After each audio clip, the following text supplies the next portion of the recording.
Hello my friends. In this video we are going to learn dialogue writing in our English activity sheet. Question number 5 B is on dialogue writing or drafting a speech. Question B1 is dialogue writing or B2 is on drafting a speech. Do anyone of the following which is for 5 marks. In dialogue, students can get 5 out of 5 marks easily if they can understand the given tips and tricks in this video. I think dialogue writing is better than speech writing for the students to get marks. विद्यार्थी मित्रांनो, आजच्या ह्या व्हिडिओत आपण dialogue writing ह्यावर माहिती घेत आहोत. विद्यार्थी मित्रांनो, what is dialogue writing? Dialogue writing म्हणजे नेमकं काय? चला तर मग आपण डायलॉग कोणाला म्हणतात ते बघूया. Let's see. It is a conversation between two people about any topic. The main purpose of writing dialogue is to make students able to complete any conversation with grammatical correctness and draw a meaningful conversations. पहा, dialogue writing म्हणजे काय? मित्रांनो, आपण याला संवाद लेखन असं म्हणतो. आताच तुम्हाला सांगितलं की प्रश्न क्रमांक 5 बी हा डायलॉगला और असतो स्पीच रायटिंग. मित्रांनो, डायलॉग रायटिंगमध्ये तुम्ही 5 पैकी 5 मार्क्स मिळवू शकतात. अगदी सोपं आहे. तर त्यासाठी संपूर्ण व्हिडिओ काळजीपूर्वक ऐका. प्रथम मी सांगितलं की डायलॉग म्हणजे काय, संवाद म्हणजे काय. 2 लोकांमधील विशिष्ट टॉपिकवर केलेलं संभाषण, संवाद म्हणजेच डायलॉग. याचा मुख्य हेतू काय असतो? To make students able to complete any conversation with grammatical correctness. Meaningful conversation.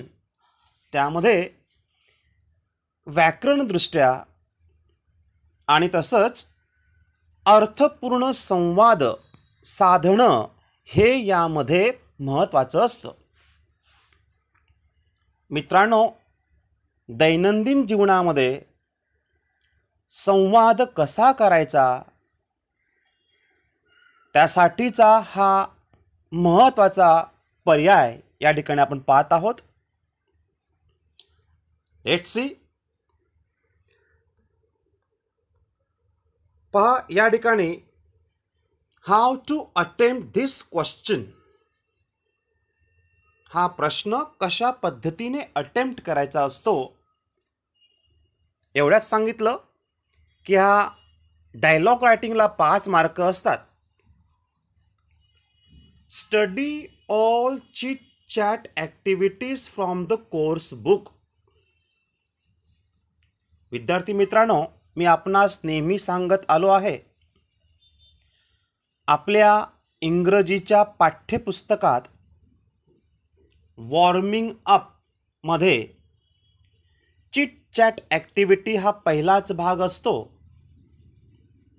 आणि हा चिट चॅट ॲक्टिव्हिटीवर डायलॉग रायटिंगचा प्रश्न आधारित असतो. त्यासाठी आपण काय करायचं की सर्व चिट चॅट ॲक्टिव्हिटीचा काळजीपूर्वक अभ्यास करा. नंबर 2 बघूया. Following are the types of questions that will be asked for dialogue writing. पहा मित्रांनो, डायलॉग रायटिंगमध्ये 3 प्रश्न तयार केलेले आहेत. त्याचे 3 भाग केलेले आहेत. तर ते 3 भाग कोणते? 5 मार्कांसाठी हा प्रश्न आहे आणि ह्या प्रश्नामध्ये 3 भाग केले आहेत. तर त्यापैकीचा पहिला भाग, ज्याला ए असं म्हणतात, prepare a dialogue from jumbled sentences. म्हणजे काय मित्रांनो, ॲक्टिव्हिटी शीटमध्ये जम्बल्ड सेंटेन्सेस दिलेले असतात. त्यांच्यामध्ये योग्य क्रम फक्त लावायचा आहे. पहा, in this activity 4 jumbled sentences based on the chit chat activity of the course book. आत्ताच सांगितलं, चिट चॅट ॲक्टिव्हिटी आपल्या पाठ्यपुस्तकावर आधारित. यामध्ये 4 जम्बल्ड सेंटेन्सेस म्हणजे नेमकं काय की ज्यामध्ये योग्य क्रम नसतो. अशा प्रकारचे 4 वाक्य त्या ठिकाणी असतात.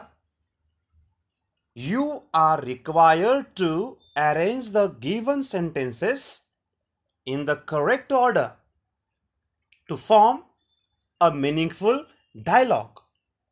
दिस ॲक्टिव्हिटी कॅरीज 1 मार्क.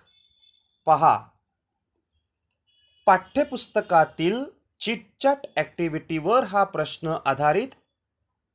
ह्यामध्ये ए जो भाग पाहत आहोत, 4 जम्बल्ड सेंटेन्सेस, म्हणजे त्यामध्ये 4 वाक्यांमध्ये क्रम दिलेला नसतो, योग्य क्रम नसतो. तो आपणास फक्त योग्य क्रम लावायचा आहे. त्यासाठी 1 मार्क आहे. मित्रांनो, नेमकं कसा क्रम लावायचा, कसे प्रश्न त्या ठिकाणी येऊ शकतात, लेट्स सी. Just weight.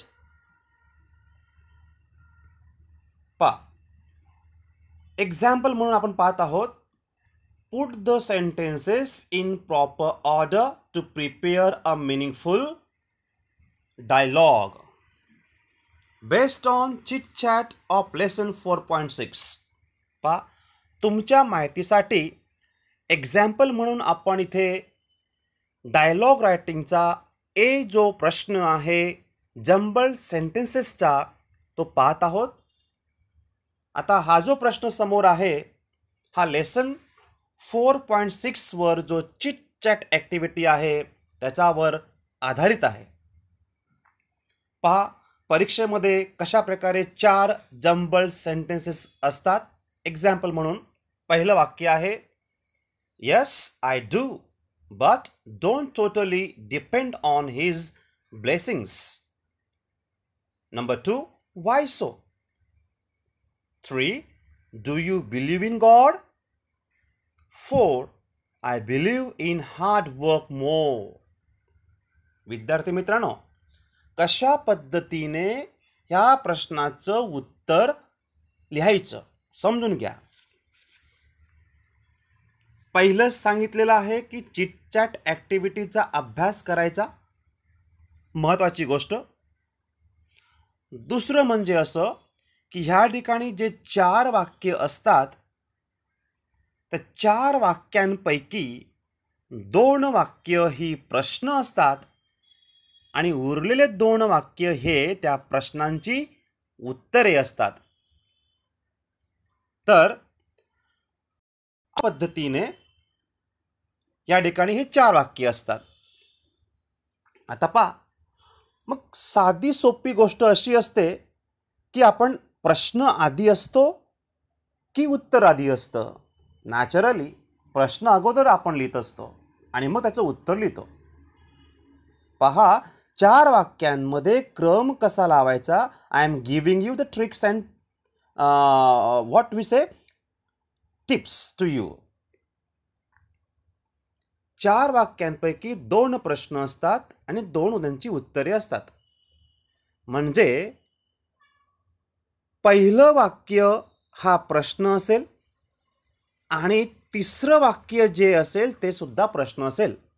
पहा, समजून घ्या, कारण प्रश्नाच्या नंतर उत्तर, प्रश्नाच्या नंतर उत्तर 4 वाक्य आहेत.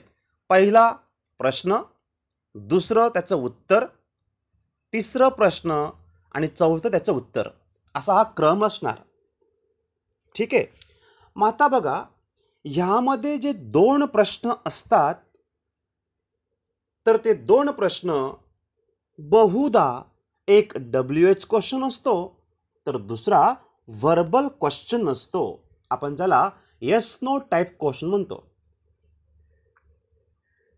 मित्रांनो, दोन्ही प्रश्न किंवा 4ही वाक्य वाचून घ्यायची असतात आणि थोडासा गेस करा की कोणता प्रश्न प्रथम येणार.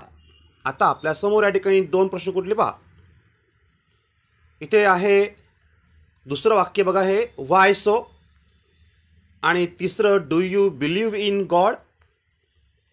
मित्रांनो, वाय सो ने पहिलंच वाक्य येईल का? खूप सोपं आहे. वाय सो अशा प्रकारे आपण डायलॉगला सुरुवात करणार का? अजिबात नाही. म्हणजे तुम्ही पहिला क्रम ह्या 2 जे वाक्य आहेत किंवा प्रश्न आहेत त्यापैकी तिसरं वाक्य do you believe in God, ह्याला पहिला क्रम आपण देणार. पहा, या ठिकाणी उत्तरामध्ये तुम्ही पाहू शकता do you believe in God, असा हा पहिला वाक्य आपण आणलेला आहे. समजून घ्या, वही पेन घ्या, त्यावरती लिहून घ्या. आता पहिला प्रश्न झाला लिहून, पहिलं वाक्य आपण दिलेलं आहे. मित्रांनो, या ठिकाणी क्रम बघा. पहिलं do you believe in God असं दिलेलं आहे. हा व्हर्बल क्वेश्चन आहे. व्हर्बल क्वेश्चनचं उत्तर आपण यस किंवा नो मध्ये देत असतो, आत्ताच बोललेलो आहे.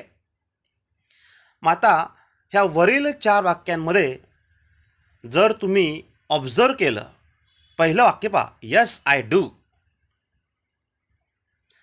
दुसरं व्हाय सो प्रश्न आहे. तिसरं डू यू प्रश्न आहे. I believe in hard work हे सुद्धा वाक्य आहे. परंतु do you believe in God, देवावर विश्वास ठेवतोस का? Yes I do but don't totally depend on his blessings. पहा, तर अशा पद्धतीने आपण डूचा प्रश्न आहे म्हणून त्याचं उत्तर इथे येसमध्ये, येस किंवा नोमध्ये असतं. तर दुसरं वाक्य इथे हे क्रम दिलेला आहे यस आय डूचा. आता तिसरं वाक्य कुठलं येईल? 100% पहिला प्रश्न लिहून झाला आहे, म्हणजे उरलेला दुसरा प्रश्न जो आहे तो तिसरं वाक्य येईल, तो सरळ लिहिला. आणि चौथं वाक्य, त्या ठिकाणी 4 पैकी 3 वाक्य आपण दिलेली आहेत क्रम, तर नॅचरली जे शिल्लक वाक्य आहे ते चौथं. किती सोपं बघा, याला 1 मार्क आहे. अशा पद्धतीने अगदी सोपं 1 मार्क तुम्ही या ठिकाणी मिळवू शकता. तुम्हाला मी मागच्या व्हिडिओमध्ये सांगितलं आहे की इंग्लिश ॲक्टिव्हिटी शीट 3 भागात, म्हणजे 40, 40 आणि 20 अशा पद्धतीने 40% चे क्वेश्चन जे असतात ते अगदी सोपे, इझी असतात. त्यापैकी हा प्रश्न असतो ए. पुढचे 40% क्वेश्चन्स हे मीडियम स्वरूपाचे असतात, तो बी यामध्ये येणार. आणि 20% जे असतात ते चॅलेंजिंग असतात, तो ह्या डायलॉगमधला सी पार्ट येणार. Hope so you got this A part my dear students. अशा प्रकारे पहिलं वाक्य तुम्ही जर बरोबर लिहिलं तर नॅचरली दुसरा क्रम येतो, नॅचरली तिसरा आणि चौथं वाक्य तर तिथे आपण ॲटोमॅटिकली देत असतो, कारण 4 पैकी 3 वाक्य लिहून झालेली असतात, एक वाक्य शिल्लक असतं. Okay, let's see B part. Complete the dialogue. In this activity, 2 questions based on chit-chat activities from the course book will be given. You are required to answer the given questions in order to form a meaningful dialogue. This activity carries 1 mark. हा सुद्धा आपल्या टेक्स्टबुकवर, पाठ्यपुस्तकावर जो chit chat activity असतो त्यावर आधारित प्रश्न असतो. ह्या बी पार्टमध्ये 2 प्रश्न दिलेले असतात आणि त्या प्रश्नांची उत्तरे द्यायची असतात. ह्याला 1 मार्क आहे.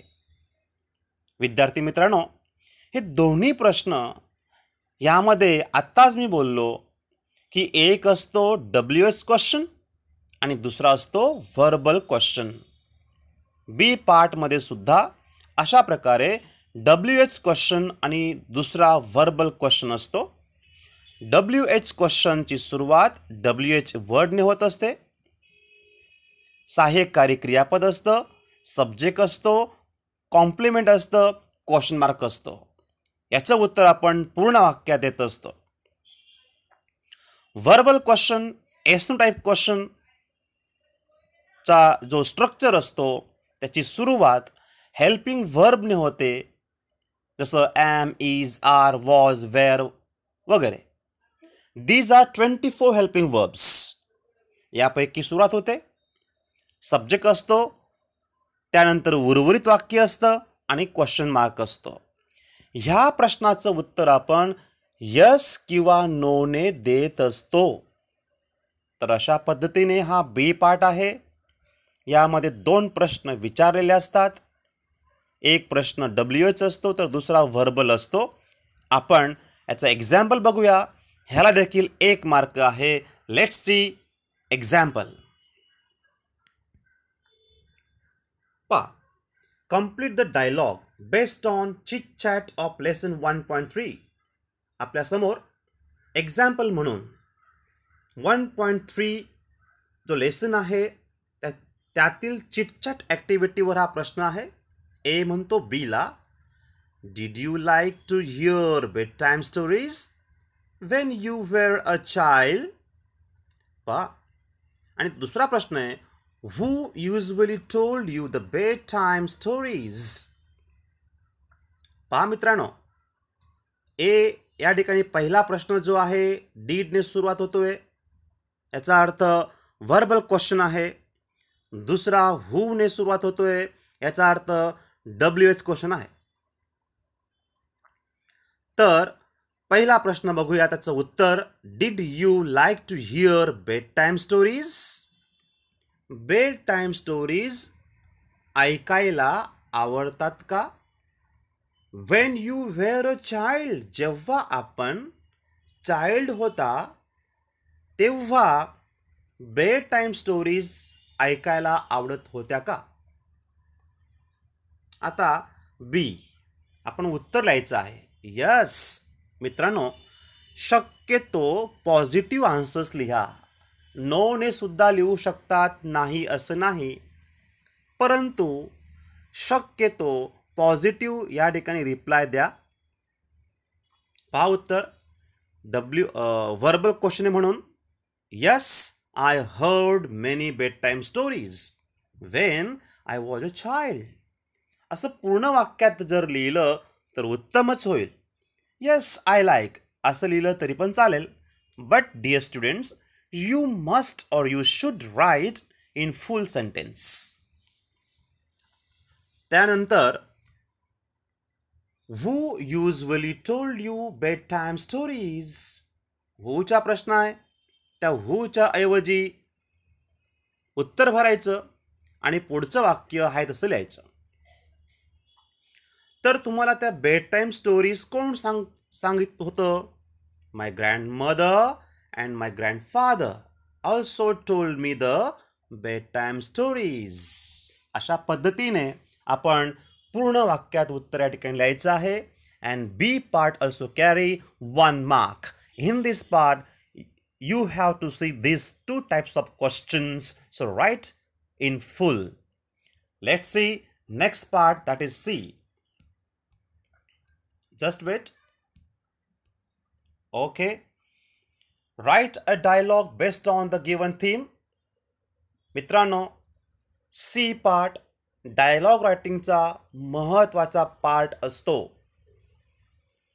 कारण ह्या पार्टमध्ये 3 मार्क आहेत. ह्यामध्ये नेमकं असं काय असतं? थीमवरती तुम्हाला ॲक्टिव्हिटीमध्ये एक थीम दिला जातो. थीम म्हणजे एक विषय दिला जातो, एक टॉपिक दिला जातो आणि त्या थीमवर आधारित पुढे कमीत कमी 6 वाक्यांमध्ये संवाद डायलॉग बनवायचा असतो. बघूया. Here you will be given a theme based on chit chat activities from the course book. हा सुद्धा चिट चॅट ॲक्टिव्हिटीवर पाठ्यपुस्तकातील आधारित असतो.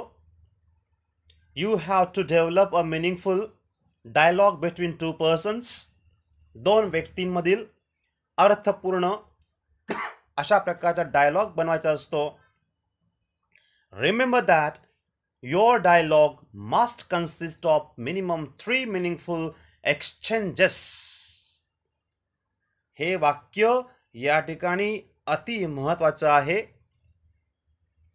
3 meaningful exchanges बनवायचे आहेत. 3 अर्थपूर्ण एक्सचेंजेस म्हणजेच 6 वाक्य त्या ठिकाणी अर्थपूर्ण संवादामध्ये क्रमबद्ध रीतीने लिहायचे आहेत. And this activity carries 3 marks. आणि याला 3 मार्क असतात. तर मित्रांनो, अशा पद्धतीने C part carry 3 marks. Let's see the example on it. पहा.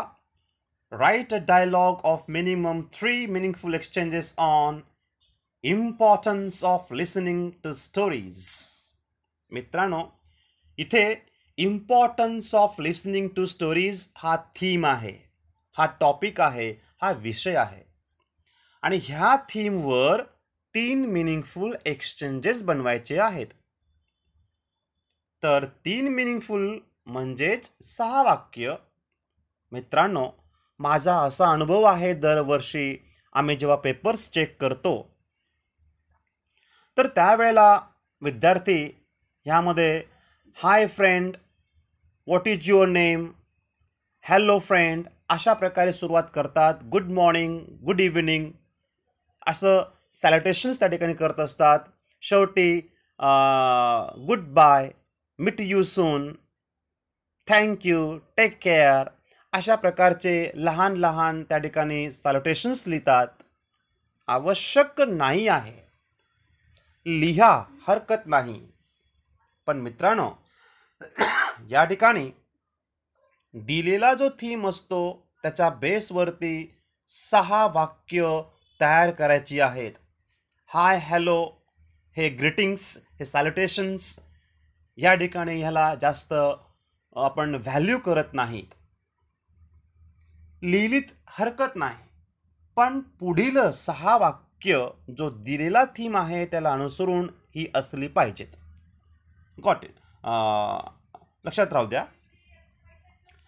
आता या ठिकाणी importance of listening to stories हा जो थीम आहे, एक्झाम्पल म्हणून 1.3चा चिटचॅटवर डिपेंड आहे.